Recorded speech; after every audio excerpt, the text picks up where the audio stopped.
The Self-Issue Permits program allows certified carriers to issue their own single-trip over-dimension permits without prior analysis by ODOT staff.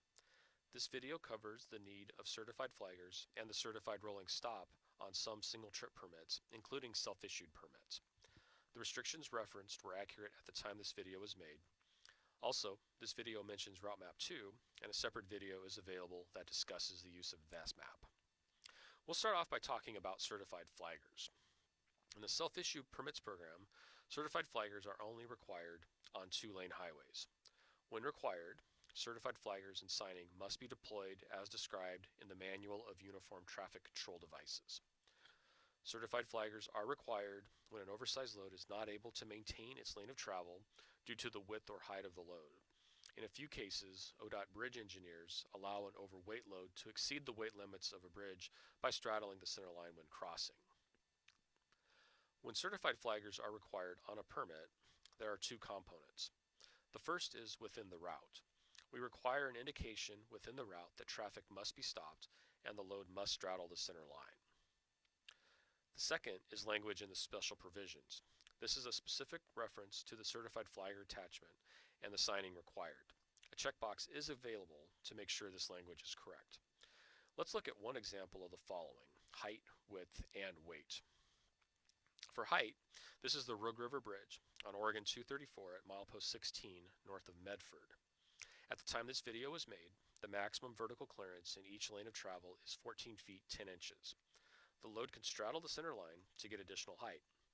When this is permitted, the routing must indicate that the driver must stop traffic and straddle the center line across the structure. The asterisk references the certified flagger language in the special provisions of the permit and will be discussed later in this video. For width, the 18 star locations on Route Map 2 require certified flagging when the width is over 12 feet. One example of this is the Salt Creek Tunnel on Oregon 58 between Eugene and US 97. To pass safely through this tunnel at more than 12 feet in width, the load must straddle the center line. All oncoming and trailing traffic must be stopped while the load passes through the structure. In addition, depending on the height, the load may have to straddle the center line. The routing on the permit is similar for certified flagging requirements for height alone. Finally, for weight, this is the Reinhardt Creek Bridge on US 101 at milepost 311 south of Port Orford. The bridge is restricted to 98,000 pounds gross weight and weight table 3 axle and group axle weights. ODOT bridge engineers allow loads heavier than this to cross this structure as long as they straddle the center line.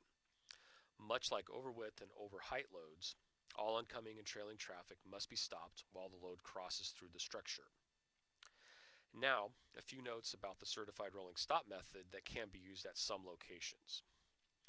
Depending on the width and height, a load may be able to straddle the center line at the 18 star locations on Route Map 2.